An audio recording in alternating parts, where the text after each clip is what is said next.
Come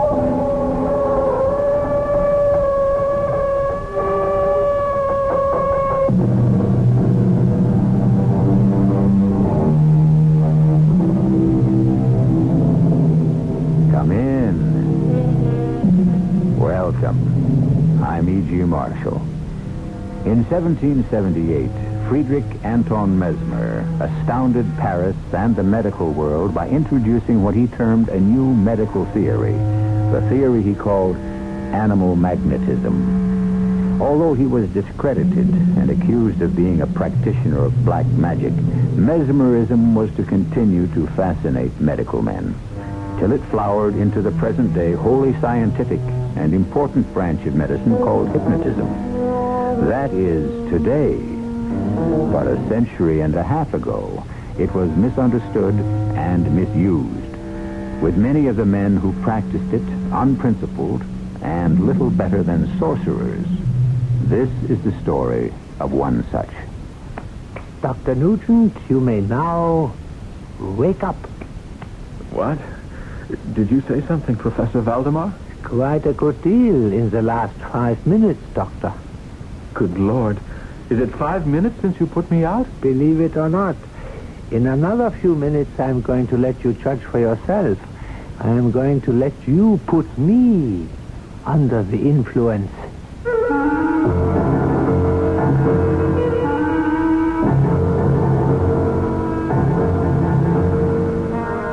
Our mystery drama, A Living Corpse, was written especially for the Mystery Theater by Ian Martin and stars Robert Dryden and Kurt Peterson.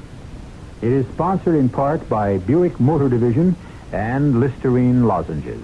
I'll be back shortly with Act One.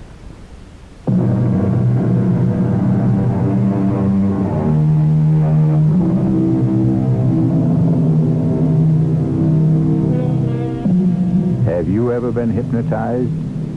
It's a strange, weird, and terrifying feeling to know that you have lost your identity, blanked out, that you have still been in your own world, and yet not of it. A powerful, benign tool in the hands of today's doctors, rigorously trained. But once, as recently as 100 years ago, it was a secret art shunned by the reputable and condemned by the devout. Yet it had its devotees, men of inquiring scientific minds, as well as the charlatans, and the legion of believers who have followed the lure of the occult down strange paths since the dawn of time. Now, who the devil? Oh, Professor Valdemar, it's not the police. Calm yourself, Mrs. Salisbury. No need for alarm. But for the moment, it seems we must wait to bring you relief. I will turn off the pacificator for the moment while I answer the door. Oh, if it's the police. Mrs. Salisbury, the art I practice is not illegal, however much it may be frowned upon by the know-nothings. Besides, I shall close the door to the room and leave, and you will be quite safe.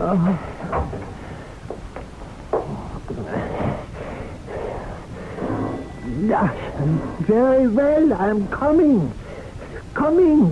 But better make sure. Who is it? Dr. Craig Nugent. By your appointment, Professor. Oh, one moment. Enter softly, my young physician, and keep your voice low. You were expecting me? Yeah, earlier, much earlier. Your arrival now is awkward. I'm sorry. I was held up on a case. If it is inconvenient, I could return at some other time. No. As a matter of fact, perhaps it works out all to the good. I have a patient with me I was just about to put under magnetic influence. You will have the opportunity to see and observe. Come into this room, but softly, sir. Very well, Professor Valdemar. I would have you in the same room, but the lady is anxious to preserve her anonymity. However, if you will come to this spot in the wainscoting, allow me. Just slide this small shield to one side, and it opens the eye on a portrait in the next room. you will well be able to observe the technique and practice of mesmerism. At that moment, every instinct within me screamed in silent warning for me to run. But my venal ambition and unbounded curiosity nailed me to the floor. I put my eye to the back of the portrait's eye, and as clearly as if I were present in the adjoining room, I watched in jealous awe one human being attain total mastery over another. Oh, what was it? Who? Oh, nothing at all. An errand boy. I sent him packing. Let me start the pacificator. Now I want you to relax. Oh, I can't relax. Of course you can. I want you to watch the pacificator over my left shoulder. Oh, the light is so bright. Only to begin with. Just watch. Listen to the sound and watch the spinning disc. Relax. You want to go to sleep. Sleep. Yes. Sleep. Look deep into my eyes. Feel the magnetic influence spread to you and around you, warming and relaxing and making you drowsy. You are falling asleep. You can't fight it. Your eyes are drooping. The tension is draining away. And now, as I lay my hand on you and touch you, you are asleep. Sound asleep. You will lift your right arm to shoulder height and hold it there steadily. So.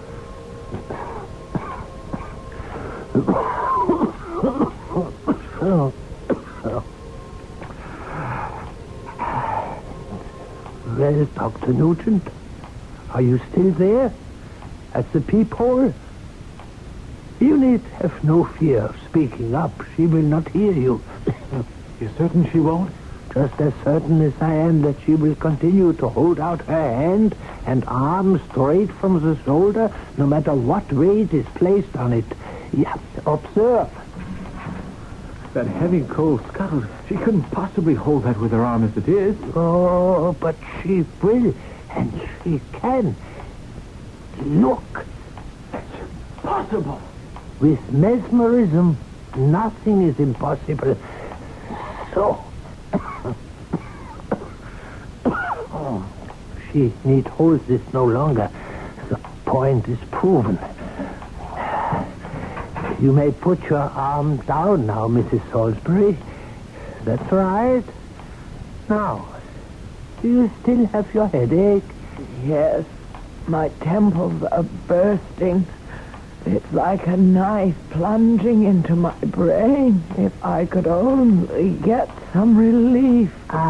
You say that you would pay anything for that relief? Anything. Very well. Tomorrow, you will remember this when I wake you up. Tomorrow, you will go to the bank and take out $10,000 and deposit it in my name as the Boston Federalist. I promise I will do as you say, if you will only give me relief. I lay my hand on your brow. I pass it gently to and fro. And as I do so, the pain diminishes. Diminishes. Till now, it is gone. Yes. Oh, yes. It is gone. Oh, what joy. What peace. It will not return. When I wake you, you will know that. It will never return. It will never return. And you will forget everything we have said about the money. Till tomorrow, at 10 o'clock exactly, You will make the transaction.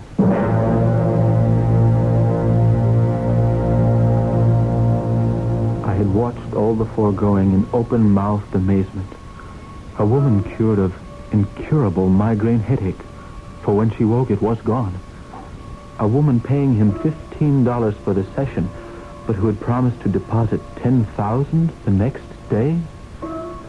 Stunning revelation upon stunning revelation, and the most stunning of all. Why, this tall, cadaverous, cough-ridden man should reveal his secrets and his criminality to me. I had not long to wait for the answer to this. Well, Dr. Craig Nugent,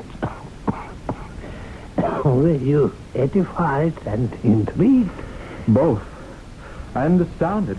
But Yes? at the moment, as a doctor, perhaps intrigued more than anything. That cough of yours, sir, is that the reason you bid me here? Yes and no. Shall we sit and talk? First, I would prefer to osculate your chest, sir. Form some opinion of... Forget it. Wiser physicians than you have examined me. The consumption is too well advanced. My death is inevitable and in very short order. There is no hope. Then why am I here? If you will sit with me, Doctor, because I suddenly find myself weak and tired, I will attempt to explain.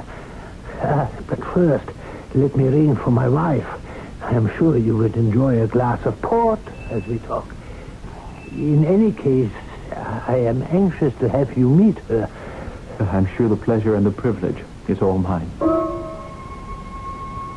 The idle phrase gagged and stung in my throat. Luana Valdemar was, as always, that vision of loveliness, scarce above my own age. Violet eyes, great and deep enough for a man to drown in, skin that seemed translucent to an inner glow, and a dark cloud of jet-black hair tumbling to her waist that set my heart pounding so loudly I thought all three of us must hear it. In one first look, I was in love, enchanted and in chains. What will you have, Dr. Nugent? Port is for older men. May I suggest this brandy? My dear, this is a bright young doctor whom I expect will loom large in in our future. Dr. Craig Nugent, may I present my wife, Luana? Your servant, madame? No. I am yours. Will it be the brandy? Whatever you suggest. Luana's suggestions turn out to be more like commands. Leave us, Luana. We have much to talk about. Don't stay up too late. I hope to meet you again, Dr. Nugent.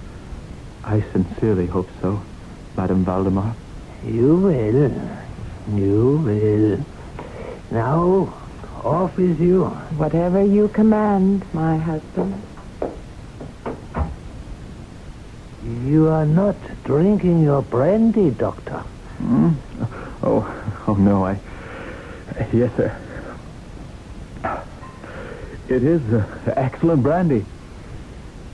I don't quite understand why I was invited here in the first place. Of course you don't.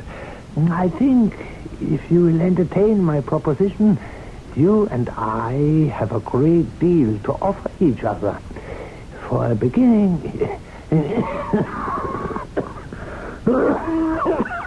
Excuse me.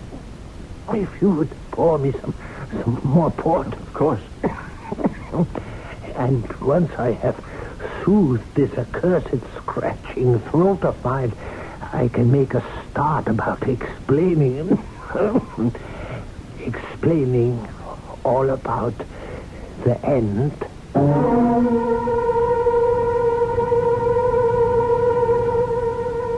As he reaches for the glass, Professor Valdemar's tall, gaunt figure is shaken by yet another bout of the racking cough that snatches away all his breath.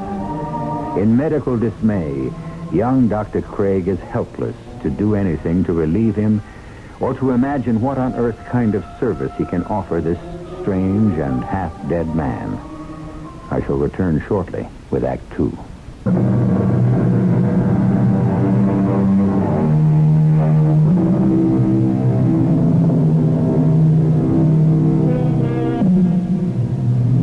For the moment, as the smooth, mellow port seems to assuage the paroxysm of coughing by the older man, Craig has been eyeing him clinically, dispassionately. Now, suddenly, from under the shaggy brows, he finds that the professor's dark, smoky eyes are burning into his, and beyond them, to his brain.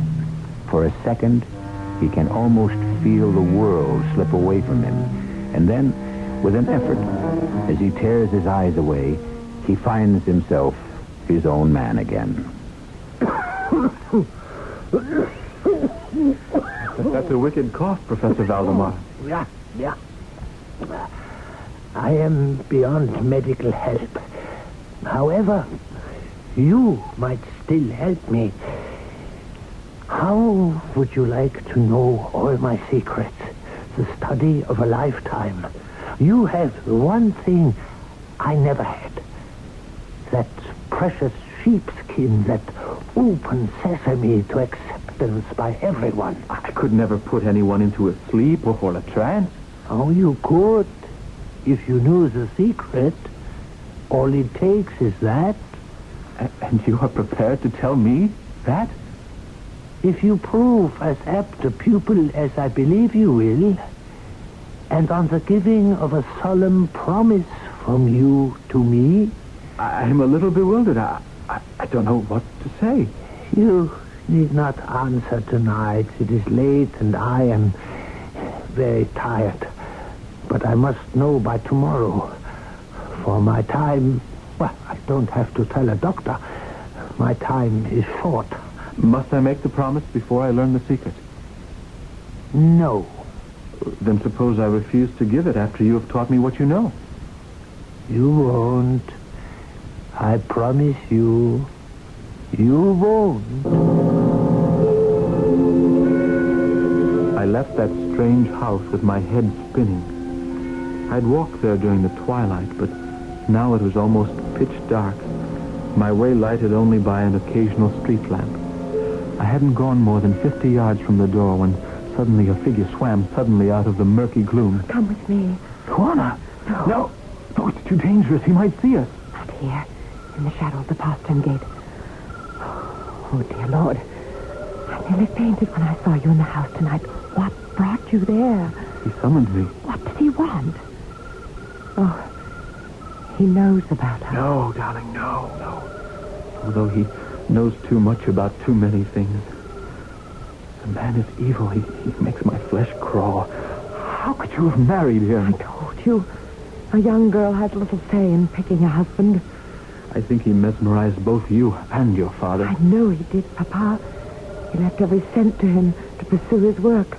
I have nothing. Well, what's done is done. I still want to know about Amadeus and why he summoned you. He had heard somehow of my interest in mesmerism. How? I don't know. Not through you. Are you mad?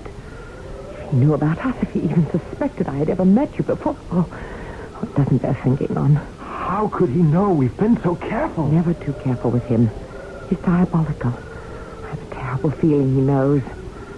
And if he ever did... If he ever did, what could he do? Ruin your career? Shame me as an adulteress? Oh, he has other ways to punish us and make us crawl. What other ways? You'd have to have his mind. Cruel, vicious, distorted, and half mad to imagine them. Oh, but worst of all, my darling, we'd be separated forever. No, not that. Ever. No way to stop it unless... Unless what? Unless we got rid of him, killed him somehow. No need for that. Providence will provide in time, and very shortly. You mean he's dying? In the terminal stages now. He knows it as well as any of us doctors. And the safest thing is for us to stay apart until it happens. Not even see each other. No need for that. I must come back to the house tomorrow. Why? Well, He's offered me a strange proposition which I feel I can't afford to turn down. In return for a promise, he will teach me the secret of a mesmerism. What promise? I don't know that yet. Don't listen to him. Oh, I beg you. There's no need for concern. Now, he will teach me the secrets first, before my promise. And even after I have given it, who says I must live up to it? Trap. Oh, I know it's a trap. Please, Craig. At least let me find out what cheese it's baited with. Then let me make up my mind. If you can.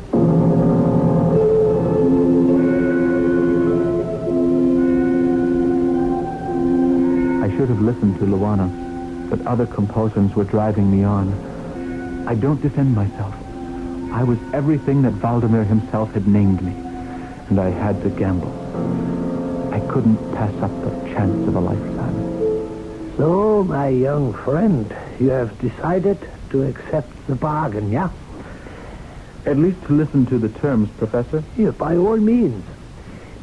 Would you believe that I could put you in a trance in, say, 1 minute? No. Let us proceed then to test that by example rather than precept. No. Please remain seated. I am just placing this lamp behind your head so that you are in shadow, and as I move to sit in front of you, the light is full on my face. Now, I ask only one thing, that you focus your entire attention on my left eye for 1 full minute. Do not let it waver and do not interrupt. Let us both check our watches. Right? Whenever you are ready, look as I asked and indicate for me to begin. Very well. I'm ready. Look in my eye. Think of evening skies at dusk. The clouds drifting softly lower and lower. Shadows across your eyes, their weight heavy. Heavy and gentle on your eyelids till they want to close. To close. You feel all the tension drain out of you. Loose, like a rag doll. And you want to sleep. Sleep. Your eyes are closing, and the lids are heavy. Heavy with sleep. Sleep. You are now fast asleep, Dr. Nugent. But I'm not. I'm not asleep at all. Huh? Of course you aren't. That's the secret, you see. I'm afraid I don't see, sir. There's no magic magnetic influence that flows to the subject. The subject is a magnet that asks for, draws that influence to himself. It is his desire that creates the trance, conscious or unconscious. He must want to be mesmerized. You did not want to be. You resisted it with all your might, didn't you? Well, naturally. I thought if it was an experiment, that was what was expected of me. It was. This time you will cooperate, or at least not fight me. I don't think you can do it, Professor Valdemar, but I will try to cooperate, if I can. Look in my left eye. Think of evening skies at dusk. The clouds drifting softly lower and lower. Shadows across your eyes. Their weight heavy.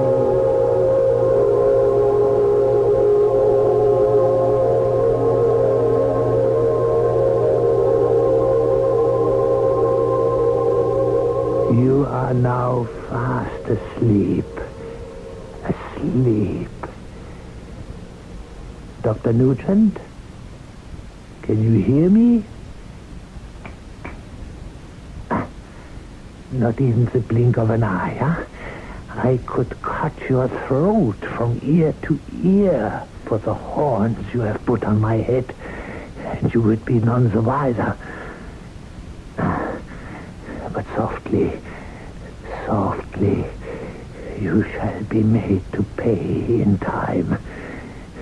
First, I have a use for you. Dr. Nugent, I tell you now, you can hear me. Do you? I hear you. I suppose it would be useless to ask you to admit that you and Luana have been having an affair for months. Who is Luana? My wife. I just met your wife last night. For the first time? You introduced me to her. Very well. We shall leave that alone for the moment. Just to prove to you that you really were in a trance and to keep you thoroughly on edge about how much you may have revealed, I want you to forget all of this conversation, including what I am about to tell you. At 6 this evening, you will take off your left shoe and bring it or give it to my wife, saying, "A bouquet of roses because I love you, and to hell with the old fool who does not know what is going on." You will remember, Dr. Nugent? Yes. You may now wake up.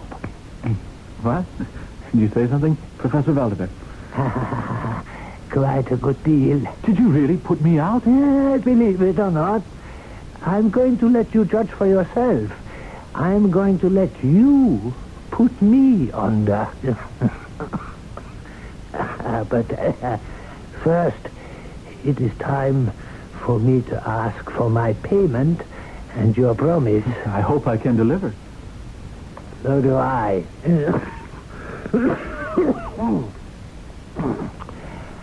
As you can hear, I have my own doctor whom I trust implicitly.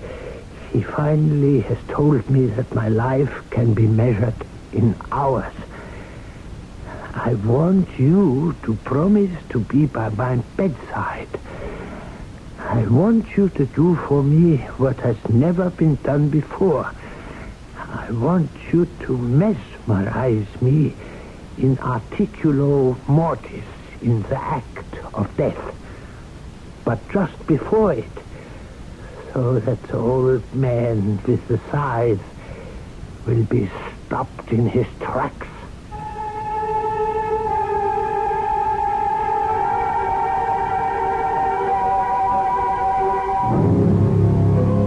In momentary stupefaction, Dr. Craig Nugent hears and tries to absorb this amazing request. Stirring and moiling beneath his frozen amazement at the audacity of the conception, a barrage of questions, speculations, revulsions, and doubts struggle for expression and cry out for answers. I'll return shortly with Act 3.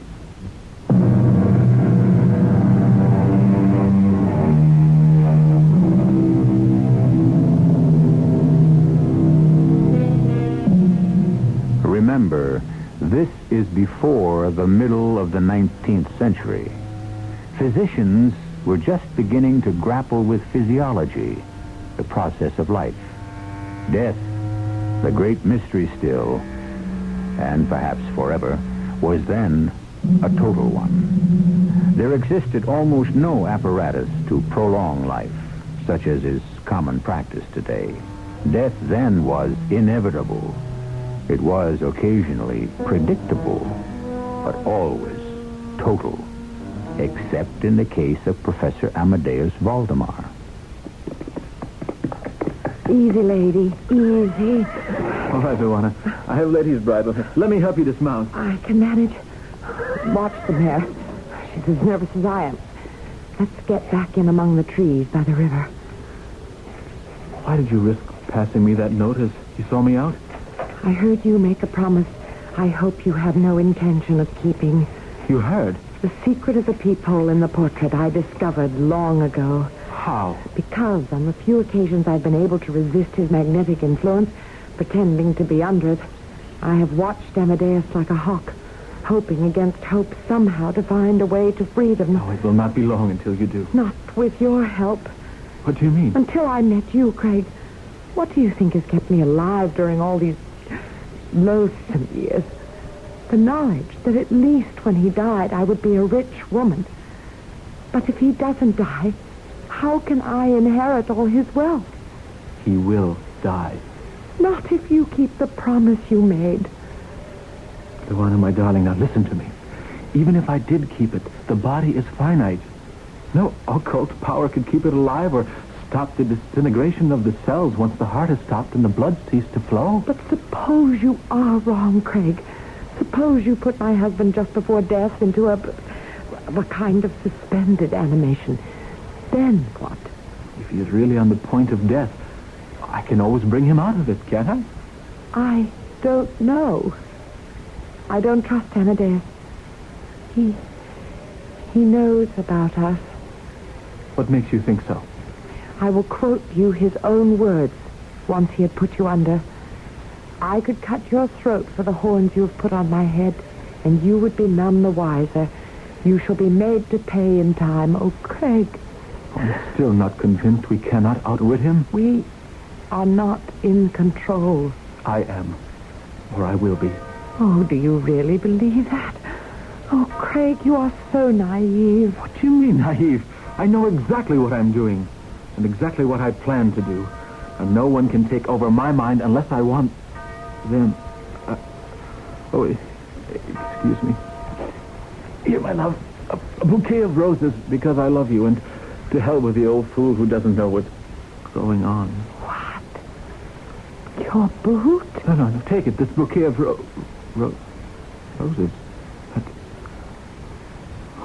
That's odd.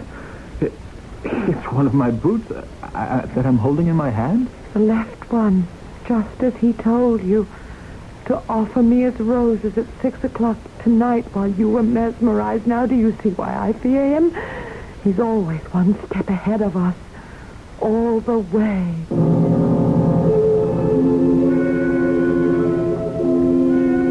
The next 10 days passed in a strange torpor, a dream-like state that paralyzed all thought and made me function like an automaton, session after session with the professor, perfecting the techniques of mesmerism, both the establishment of the trance and then the careful methods of bringing the patient out of it. No mention of anything beyond the clinical, except the closing question each time. You still do solemnly promise before death takes me that you will put me under the influence? My automatic reply, yes, sir, Professor. I do solemnly promise. Until, finally, the fatal day arrived and the messenger came to fetch me to fulfill my given vow.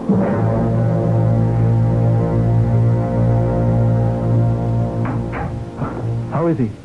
Sinking fast, barely holding on to life. I must hurry. Why? Let him die. It would be a blessing for all of us.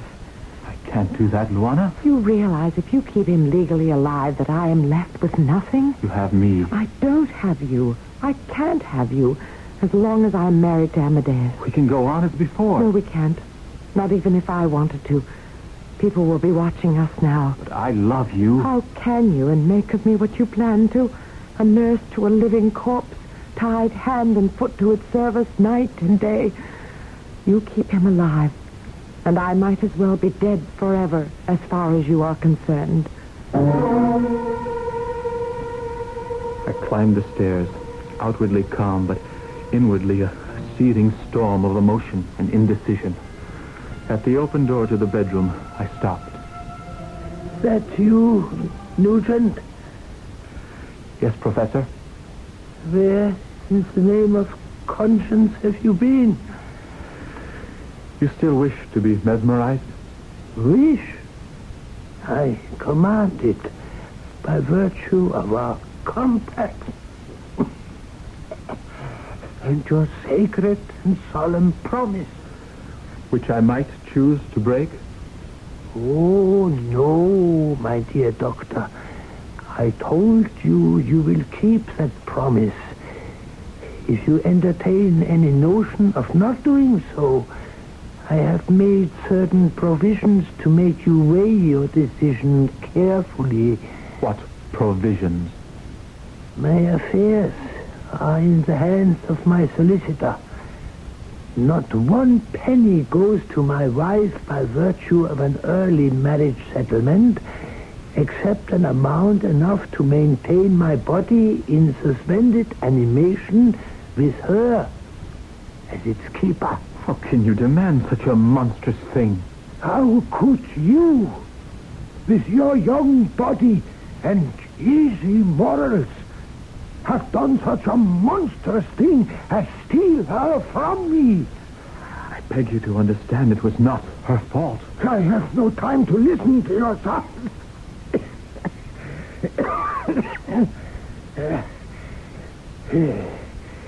Remember the boot and the flowers? Yes? You mean... How can you even speculate on what post-mesmeric suggestions I have implanted in your brain during our sessions? You see, I have thought of everything. And now, make haste. The shadows are gathering. Hurry and do what you have been trained to do. Within 5 minutes, I could perceive unequivocal signs of the mesmeric influence. The glassy roll of the eye was exchanged for that unique expression of uneasy inward examination. With a few lateral rapid passes, I made the eyelids quiver, as if in incipient sleep, and then closed them altogether. I then stiffened the limbs of the sufferer, the legs at full length, the arms nearly so, the head slightly elevated. Is he dead? By all the vital signs, pulse, respiration, the contraction of the heart, I would say yes. No, wait a minute. Look at him. At his mouth. It's moving. He isn't dead, but... No, just sleeping and waiting. For what? For the cure, when it comes. Then wake me so that I may live again. But there is no cure. Not in sight. So much the worse for you and your beloved. You had better pray with me that it comes, and soon. So, you chose your precious conscience over me. Hush. Trust me. How can I trust you? You tried to assure me a corpse could not be mesmerized. Not quite a corpse, but soon. Now, believe me, Luana, the physical properties cannot sustain life, no matter what the mental state. Now, it is only a matter of waiting until he dies.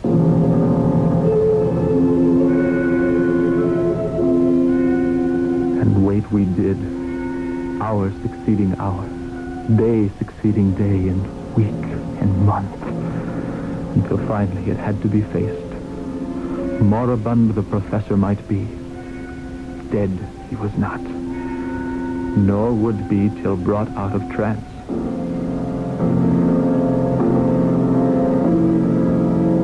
Don't you see, Luana, this has always been my way out. If the worst came to the worst, physiologically there is not enough strength to maintain life.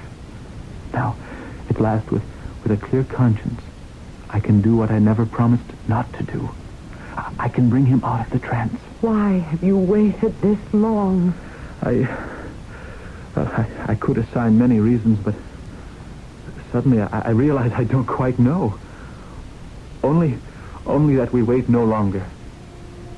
Professor Valdemar, can you hear me? Yes? Are you asleep? No, not asleep. What then? Dead or alive? Somewhere in between. What are you waiting for? A cure. There is no cure. And we cannot wait. I'm calling you back. Are you so sure? You were the teacher. You taught me how. I also never stinted on the warning What warning? that there is no trick. It all depends on the subject, on his will, what he is willing to do. Without his will, you have no control. No control. Not ever to reach me again. Because I choose to stay where I am. So there we remain. Amadeus, Luana, and me. Luana tied to him as his nurse. Myself, forever trying unfruitfully to bring him back from that halfway house, either to life to reason with him, or to death for his own peace. And ours.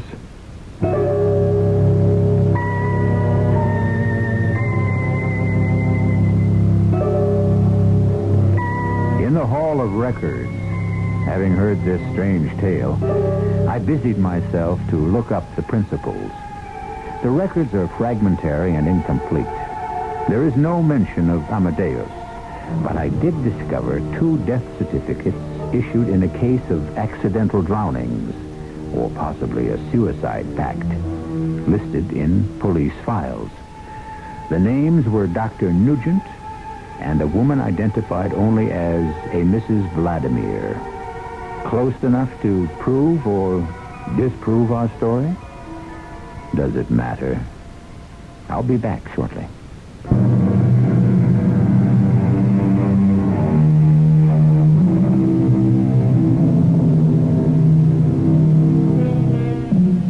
One loose end remains, the body of Professor Valdemar.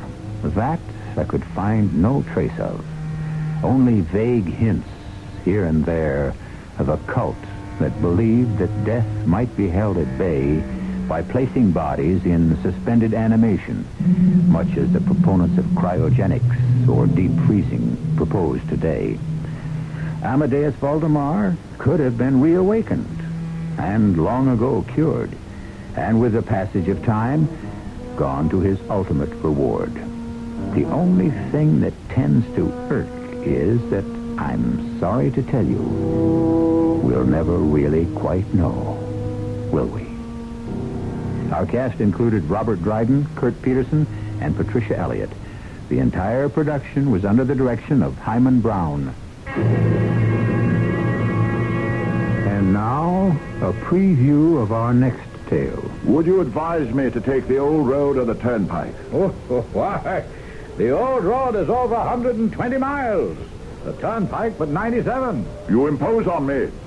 It is wrong to trifle with a traveler. You know it is only some 40 miles from Newburyport to Boston. But this is not Newburyport. This is Hartford. Do not deceive me, sir. Is not this river I have been following the Merrimack? Oh, no, sir. You are just outside Hartford. And this river is the Connecticut. Have the rivers changed their courses as the cities their places? Am I forever... But again the clouds are gathering and the storm is at my heels. God curses me for that fatal road.